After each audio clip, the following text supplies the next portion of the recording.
In 1860, America was a country on the edge of civil war. Tensions over the abolishment of the slave trade were hitting a boiling point, and the result of that year's presidential election would be decisive in whether or not war would break out. When the votes were counted, Abraham Lincoln was declared the new president, triggering a sequence of reactions that led to the beginning of the Civil War. But here's the thing, half the country didn't know yet when Lincoln was voted in. On November 7, 1860, a rider left Fort Kearny, Nebraska with the news. He was a rider for the famed Pony Express, then the fastest mail service in the country, and its customers paid a premium for its speed.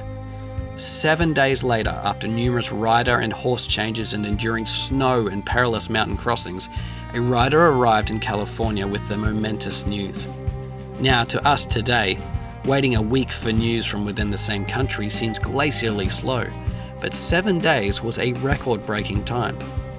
4 years earlier in the previous presidential election, it had taken months before the Western Coast heard the results.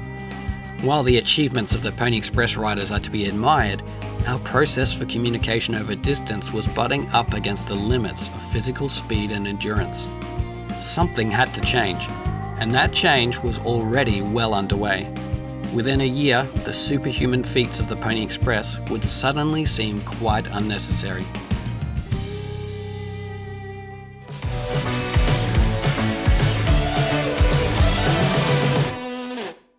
Our process of communication would be fundamentally and forever changed by the discoveries of another ongoing process in the field of electricity.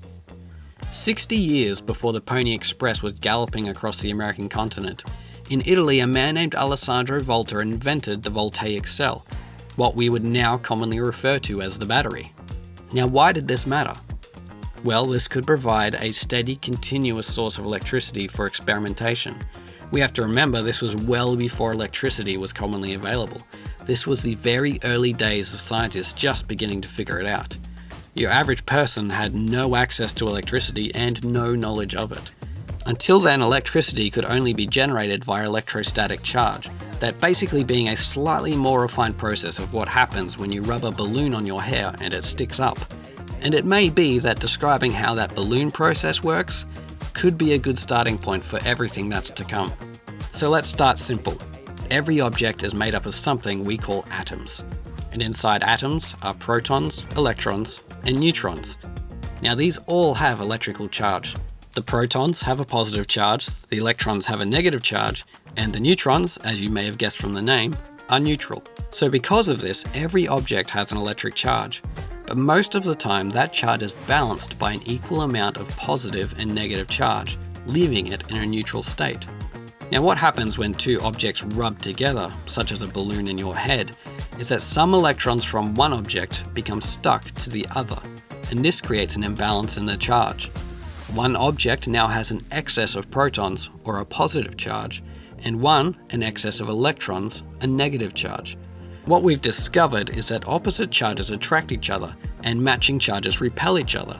So when you rub the balloon on your hair gains an excess of electrons, and your now negatively charged hair is drawn to the positive charge of the balloon. And those times when you take the balloon away entirely and your hair is still standing up, that's because each strand of your hair is now negatively charged, and because their charges match, they are all pushing away from each other. So the next step that's useful to understand is what happens when you zap yourself reaching for a doorknob on a dry day. So say you're wearing rubber-soled shoes and walking on carpet. As your soles rub against the carpet, your shoes begin to gather electrons from the carpet, and you slowly begin to move from a neutral charge to an overall negative charge. And as that charge builds, so builds the overall attractive force between those electrons and any positive charge nearby. This also builds the repulsive force between all these electrons getting jammed together and all pushing away from each other. So this means that when you reach out to touch the neutrally charged doorknob, before your hand even touches it, the buildup of force from the electrons looking to get away from each other causes those eager electrons to leap across the gap. And that leap is what causes the tiny spark you can sometimes see. But why doesn't this happen on a wet or a humid day? Well, the world is made up of conductive materials and insulating materials. Conductive materials allow the free passage of electrons throughout, and insulators do not. An insulator says to those electrons, "You shall not pass!" One great conductor is water. So on a day when there is moisture in the air, electrons are freely traveling all day long all over the place. So your body never really gets the chance to build up an overall negative or positive charge because of a constant interchange of electrons. But on a dry day, those electrons have a far more difficult time traveling and require much closer distances to be able to travel. So through your various interactions, you can begin to build up a charge. And when you reach for a great conductor like a metal doorknob, or the tip of your friend's ear, then those electrons are ready to go. So what does this have to do with Alessandro Volta in Italy in 1800? Well, with inventing the voltaic cell, he was able to generate a constant electric charge through a chemical reaction between a column of alternating zinc and copper plates, each separated by cloth or cardboard soaked in a brine solution. To put it simply, the copper would react with the brine in such a way that it would let go of some of its electrons. That would then transfer to the zinc, that when incorporated as part of a complete circuit would create a flow of charge with a positive terminal at the top and a negative at the base. So while the chemical reaction continues, you get a continuous flow until the chemical reaction stops. Like the small gap between your finger and the doorknob, any conductor you join between the positive and negatively charged points will receive a flow of electricity. Have you ever stuck your tongue on a battery and got a zap? Now you know why. You turned your face into an electron bridge. Volta was able to use the power of process to harness the potential of what was happening at even an atomic level. Now what does zapping your tongue and rubbing balloons so your hair sticks up have to do with the Pony Express and the future of human communication? Well, you'll have to find out next time. There's a lot to this process and we don't want to miss a bit of it.